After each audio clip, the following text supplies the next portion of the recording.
What's up? What's up? Let me turn the lights off. Let me do some house cleaning there. It's a very let's see here. I know what I'm doing.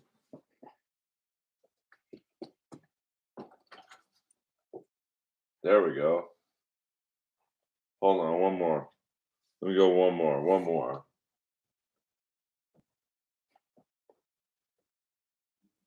Perfect. Nah, one more. We'll go one more. One more.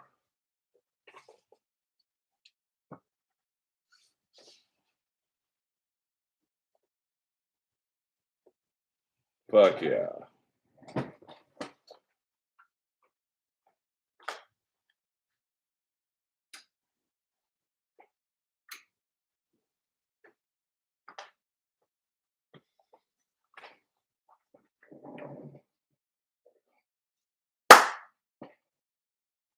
All right. Yo, yo, yo, yo. It's Earl the Pearl and his AEW Dynamite review. Here's what I look like without glasses on. Got the rat sign and the berry jelly Earl Skakel font picture combo. Now the segment started out, or the show started out with MJF still trying to find three partners for his eight-man tag team match against Jay White, Juice Robinson, and the Guns, Bullet Club Gold. And it's pretty funny. He's going around trying to find tag partners. It's a little unbelievable that the world heavyweight champion for AEW has trouble finding three tag partners, but you know, still funny. It does show that AEW is at least writing. Like it does kind of draw you in, more or less. Um, but I don't know. Good, okay start to the show. And then you had the championship match between Orange Cassidy and Claudio. Pretty good match. The international title. And very good chemistry. Now, I don't know what was wrong with Orange Cassidy's face, but it was very red, almost like he had a rash or something. Um, but a good match, two interesting styles, and I don't mean hairy. And Orange Cassidy got the win, but then John Moxley came through the crowd and beat the shit out of Orange Cassidy. Um, Pretty good. I mean, it sets up the match for Full Gear, round two. Um, once again, interesting styles. Um, I would say it, brute, like almost ECW style wrestling with Moxley and Orange Cassidy. Gone a little bit away from the humor aspects of his character the last, I don't know, year, 2 years. And he's actually quite a good wrestler. I mean, I would love to see him wrestle a full match without doing any of the humor stuff, like the hands and the fake kicks and whatnot. Could you just get the feeling that there's a lot more there? But we'll see. It's AEW. They're doing what they think is the best, and then after that is over, MJF knocks on Kenny Omega's door to ask him. After last week, they kind of buried the hatchet after their match. Very good off-air segment as well, where Kenny Omega, you might say, passes the torch to MJF. But as he knocks on Omega's door, lo and behold, Chris Jericho answers and kind of shuts the door in his face. Um, and then MJF just kind of walks away dejectedly. The next match is for your Ring of Honor six-man tag team titles. The Mogul Embassy, that is Bishop Khan, Toa, and the Beast, Brian Cage, against the Young Bucks and Hangman Page. And when the Young Bucks and Hangman Page came out, I thought, man, this is kind of like the Bucks and Kenny Omega's entrance, with Wayward Son and the three in the shadows at the top of the ramp. Um, Good match. I think that Page and the Bucks are, it's not quite Omega and the Bucks, to be honest with you, but I realize that Omega is kind of doing the Jericho thing right now, and then obviously all six guys can go, and then kind of a surprising finish where the in the middle of the match, Swerve Strickland came out. Hangman Page goes after him behind the stage, and so it's basically a 3-on-2. And there seems to be some dissension now between Page and the Bucks because it ended up costing them the match. It was, like I said, an outnumbered attack the rest of the way, and um, Nick Jackson got pinned, and we have new Ring of Honor six-man tag team champs. So it kind of sets up. I think a lot of these matches are setting up setting up for Full Gear, the pay-per-view in Los Angeles, November, I think, 18th. So it's gonna be interesting. And then MJF after this, and they show Swerve Strickland and Hangman Page, um, doing the stare down and the security keeping them away from each other backstage. Matt Jackson then is throwing a chair all the way around. So, I mean, it was a good setup for the Hangman Swerve Strickland rematch, I suppose. What up, William Zoom? Sorry, I went to start this on Safari, but for some reason, my computer, which is a pretty advanced computer, does not support live streaming, so I had to go to Chrome instead. Um, and then they show MJF going to see Samoa Joe, and he thinks about it, doesn't do it. He goes to Darby Allin's door, takes a sign off, writes "emo bitch," and then the Acclaimed sneaks up from around the corner, and they like tag with us. Yeah, Safari is a pain in the ass.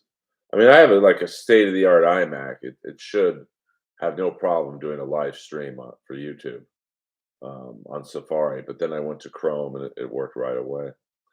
So, and then the next segment is Adam Copeland coming down to the ring for a chat with Tony Schiavone, and lo and behold, Christian Cage, Luchasaurus, and Nick Wayne come out. They interrupt, and then Allen and Sting come out. They make the save, and a match is set up at Full Gear, a 3-on-3 match. Christian Cage, Luchasaurus, Nick Wayne against Sting, Darby Allin, and Adam Copeland. So that's a good, should be good. I mean, you got to figure, I would assume Darby Allin and Nick Wayne do most of the heavy lifting. Sting will live. Isn't this usually at night? No, I don't really have a set time. I'm kind of flirting with different times, see what gets me better numbers. My friend Jordan, who does the travel vlog Days with Jordan the Lion, he recommended this time because at night people on the East Coast are sleeping, or people in Canada are about ready to go to bed. Um, so right now it's what time is it? What time is it? 2:02 my time. So five people getting off work, 5 p.m. Canada, whatnot. So yeah, I'm flirting with different time zones, different times. It's like the weird thing is with TikTok. I'll do a live stream right now, 2 or 3 in the afternoon, Los Angeles time. Jordan's the best. Um, and I'll get maybe 10 people listening to me. And then I'll do one at 3 or 4 in the morning, just in my bed in the darkness, and I'll have like 300 to 400 people. So TikTok, at least for me, seems to be brutally later. It does better. You might be. They're going hard. By the way, this is a painting my good friend Joe Urell did. It's half berry jelly, half Earl Skakel. If you watch Roast Battle, then I certainly don't recommend you do that. But if you do, Joe, I think he was on season 3. I didn't watch season 3 or season 2. Um, so I'm getting a text. Hubba. So the next, so Full Gear shaping up to be pretty good. You got Jay White and MJF. You got Swerve and Hangman Adam Page. You got Moxley and Orange Cassidy Part 2. You've got Sting, like I just said, and Allen and Copeland against Nick Cage, not Nick Cage, Nick Wayne, and Christian Cage and Luchasaurus, um, and then Kenny Omega and Chris Jericho versus Angelo Parker and Matt Menard. I kind of felt bad for Angelo Parker and Matt Menard. They were going to get fucking beaten pretty easily. But on commentary, Don Callis was watching with uh, Powerhouse Hobbs, uh, Kyle Fletcher, formerly of United Empire. Or I don't even know if he's formerly of United Empire, but um, he's in the Don Callis family now, and Takeshita. They were watching, so they come down and they challenge they come down with Don Callis and they challenge Jericho and Omega to a street fight. Omega says this was never about wins and losses, and 2-on-4. basically, and Omega says, "I've got a friend, Kota Ibushi." That seem to be using, Ibushi a lot more in AEW. I don't know if he's officially in AEW, but I know they have, obviously, they have a working relationship with, New Japan, and then, Don Callis, said, "Well, you're still short one more," and then Chris Jericho says, "Well, I know a giant," and out walks Paul White. Kyle Fletcher runs up to him, he gets knocked out with one shot. Paul White doesn't move a lot in this segment. And that's not good that he's gonna wrestle if he can't move in a promo. Um, I mean, he looked in good shape, but I don't know. I don't really want to see Paul White in the ring.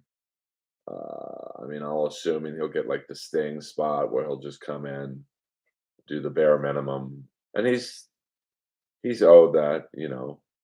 He's paid his dues, but I don't know. I mean, like he looked in good shape in the singlet, but I don't want to see him wrestle. Um, I don't know. I'd rather see Omega in singles matches, but his body might be catching up with him finally. I mean, you can't wrestle the style Omega does, and eventually it will catch up to you.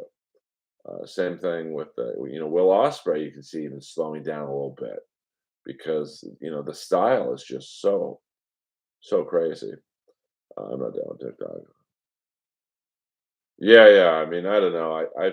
I've tried with TikTok, and it's just not for me, to be honest with you.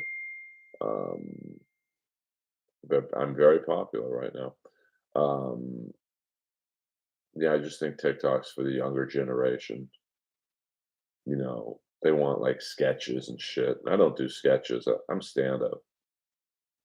I had a good spot at the Comedy Store last night, so there's that. I'll be there tomorrow night. Tomorrow night, I'm going to see Kiss at the Hollywood Bowl, and then running from the Hollywood Bowl to the Comedy Store for my spot.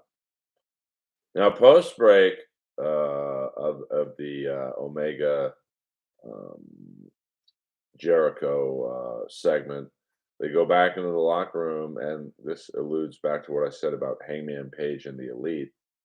Um, you show Jericho and Omega and the Bucks in the background, and the Bucks are like, "Hey, Kenny, what's up? We used to be the Elite. We used to be the team. What's going on here?" And Omega is like, "The enemy of my enemy is my enemy." Basically, keep your friends close, keep your enemies closer.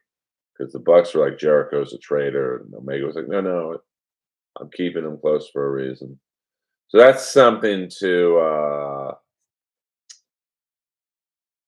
keep your eye on, maybe an Omega. And I said this a couple months ago. I might have even said it on the Comedy Store Wrestling podcast. I think I could see eventually the Bucks kind of turning on Omega, and maybe for the London card you have Omega and Ibushi against the Bucks. Would be an interesting scenario. And then we have the women's title, Hikaru Shida versus Willow Nightingale. Um, okay, man. I think I said this last week. I'm just not like I like Willow Nightingale. I mean, I would turn her evil. It'd be funny to see her. Um, I'm not into Sheeta. Like she's a very good wrestler, but um, she doesn't really stand out to me. Like there's some women who stand out. Soraya stands out. Britt Baker stands out. Tony Storm stands out. I mean, obviously Charlotte Flair stands out. Willow Nightingale, I saw her wrestle live. Yeah, live in New Japan, not in Japan, but the New Japan show in Long Beach. She stands out. She's a big girl, but she's nimble. Uh, I don't know. I kind of feel bad for Nightingale because she's kind of losing a lot. She's not quite an enhancement talent, but it's getting there. You got to win at some point. And then the Tony Storm segment ends or starts. She does a run in. It sets up a match between Sheeta and Tony Storm in LA because they're kind of playing off the Tony Storm actress. So that could play well in LA. So that's another match for Full Gear. I mean, this Dynamite was really all about setting up Full Gear, which I like because they still have a few more weeks to like get some good shit in there. Um, and then after that, you had the acclaimed and Billy Gunn still offering to be NJF's partner, but he has to wear a certain outfit. And as they show MJF mulling the offer, Jay White, or I'm sorry, Jay Lethal, Jeff Jarrett, Satnam Singh, Sanjay Dutt, and Karen Jarrett make their overtures to be the partners. Kind of a funny segment, kind of well done. I mean, I do like that they're doing better writing in AEW. I mean, it's absolutely showing that someone backstage is in Tony Khan's ear, going, "Hey, we have to start doing a better job building up storylines." So, and then they have Roderick Strong and calling Adam Cole saying, "Hey, MJF didn't use us as his partners." I don't know, man. This whole Roderick Strong storyline, it's funny. Adam, and the other two guys, it's all right. It's getting a little long in the tooth. There does, the problem is with this storyline, it's been such a long buildup. There better be a great payoff, and I just don't see what the payoff is. I just don't. Um, I mean, because Roderick Strong is essentially a mid card talent. The other guys are below him on the card. So I don't know where you would go with this, to be honest with you. I don't see an angle where Roderick Strong's a main eventer. Um, but I don't know. I've always said with good writing, anyone can be in a main event storyline. So we'll see. I mean, they're definitely investing in Roderick Strong. So, but I don't see I mean, you could have him go up against MJF eventually, or you could have him go up against Adam Cole, which would probably be a good match. But I don't know if there's a huge um, desire for that. So the main event last night was Bullet Club Gold versus Maxwell Jacob Friedman, and drum roll please, who are his three tag team partners? Who are the tag team partners?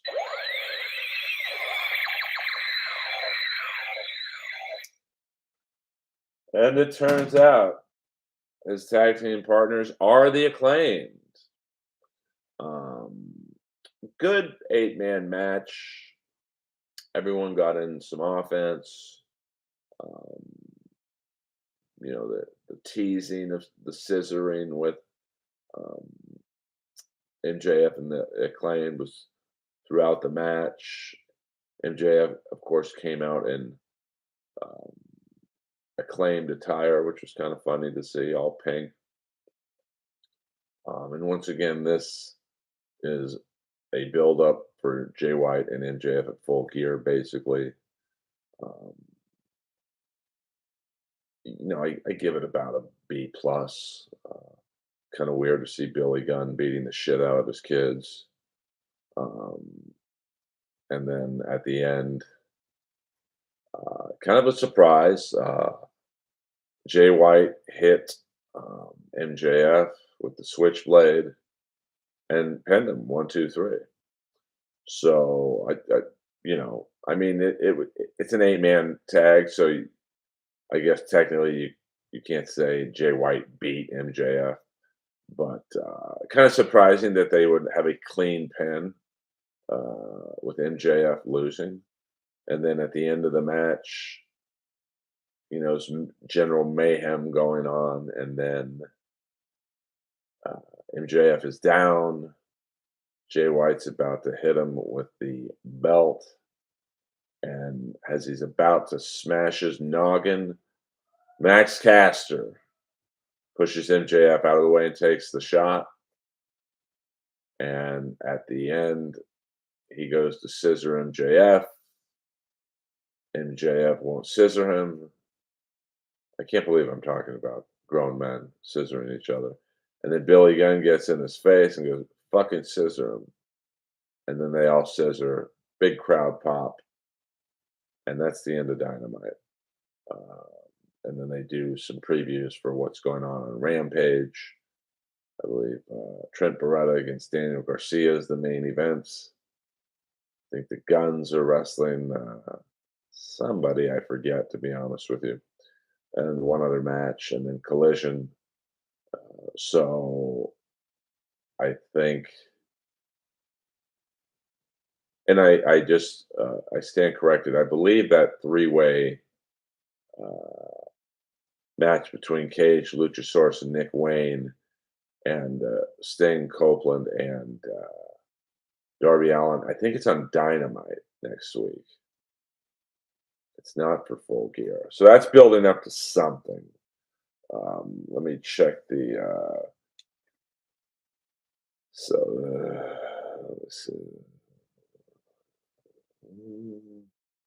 So yeah, so that's interesting. And Tony Khan's big announcement was All In 2 will be at Wembley again.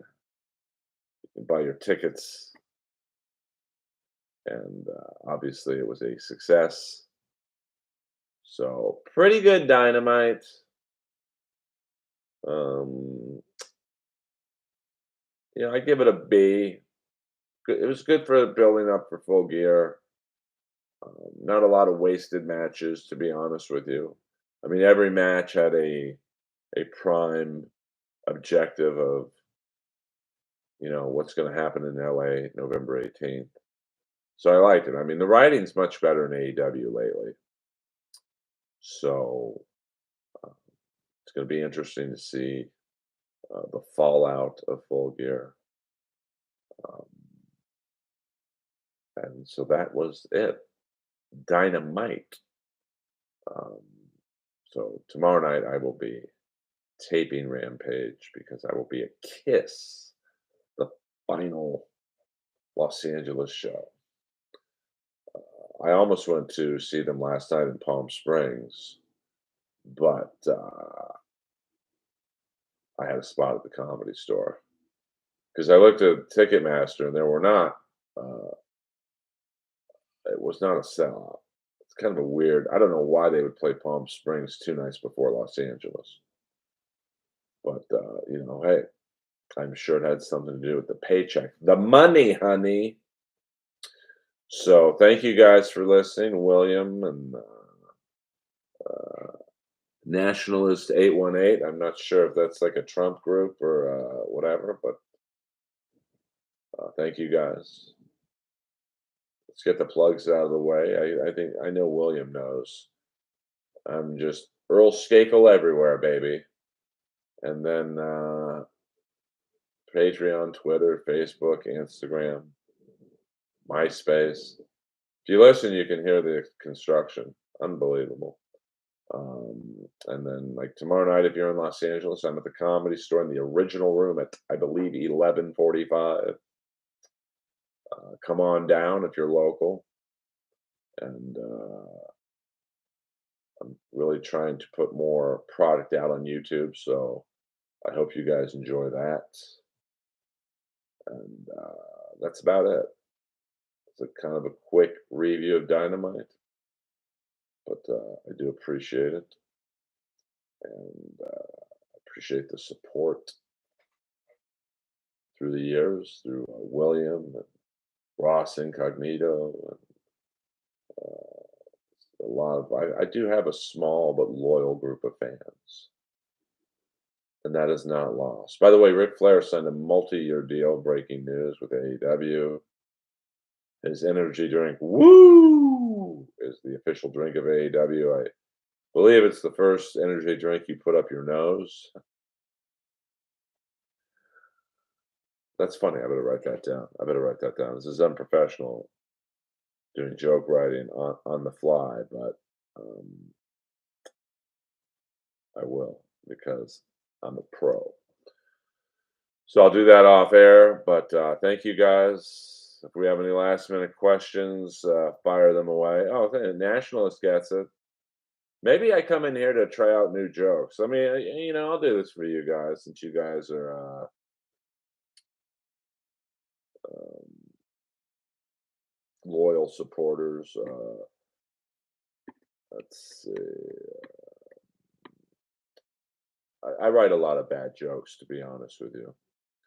Um, like this is one I wrote the other day when I was watching the Kansas City Chiefs game. I wonder if Taylor Swift has a tight end. Hello.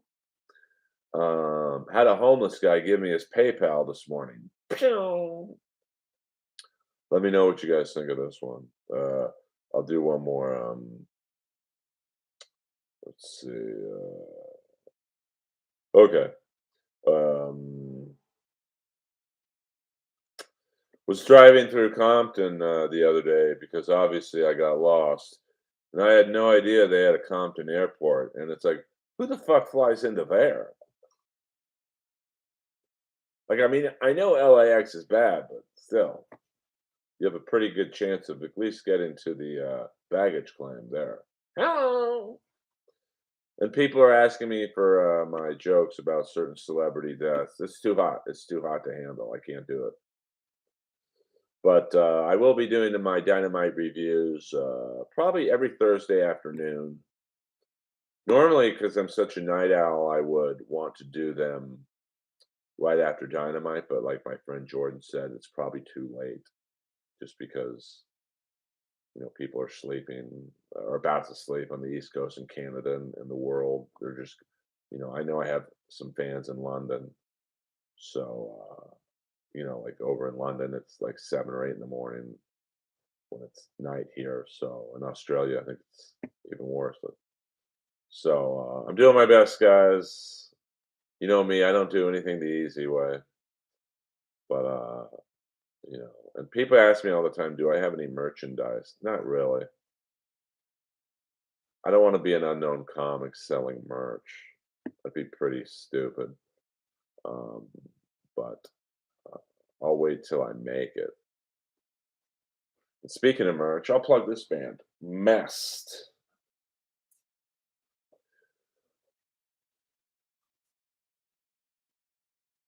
I saw this band the other night opening up for Bowling for Soup, and they were really good. And on their encore, they did a really cool '80s mashup, and they had the outfield in there. So I thought I'm gonna follow these guys. I love me some outfield.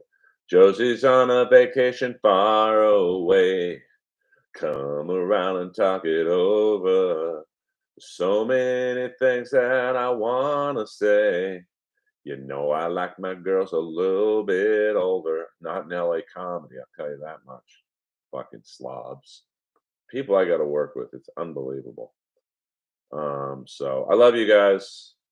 This has been Inappropriate Earl Skakel. By the way, there was a new episode released on the podcast 2 weeks ago with NHL enforcer, tough guy, agitator turned positive speaker, the great Aaron Volpatti. So please check that out. It's not even really a hockey interview, it's a life interview with hockey as a background. Uh, it's kind of like a lot of sports movies. Thank you, Nationalist. A lot of sports movies actually aren't um, about the actual sport. Like if you watch North Dallas 40, which is my favorite sports movie of all time, which was basically a loose documentary about the Dallas Cowboys in the 70s. Um, yeah, I mean, let me get to this. Let me just finish this real fast. North Dallas 40 is not really a football movie per se. It's a movie about power, and it's a movie about um, drugs and the dynamic between what players will do to get in the lineup. Um, so it's really a human movie with football as the background. Great acting in it too. The great, just so if you ever watch that movie and you're a little lost as to, because like I said, it's kind of like Boogie Nights is a loose biography about John Holmes. Um, in the movie North Dallas 40, G.D. Spradlin is doing a loose interpretation of Tom Landry, and Mac Davis is doing a loose interpretation of Don Meredith. And the guy who's the backup quarterback playing Art, I think it's Art Hartman in the movie, he's doing a loose interpretation of Roger Staubach.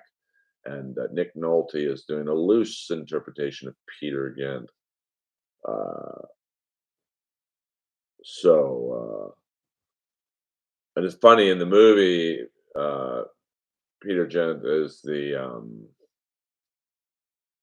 played by Nick Nolte, but he comes off as like a really good wide receiver. Um,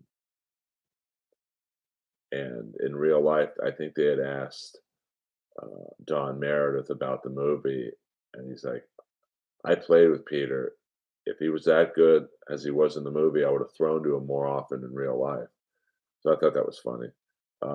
Yeah, Aaron Vopati, just a horrible burn accident. I mean, literally. I mean, if I read his book uh, called Fighter. It's really a good read. I mean, and once again, it's not just about hockey. Hockey's the background, but it's really a story of resilience and perseverance.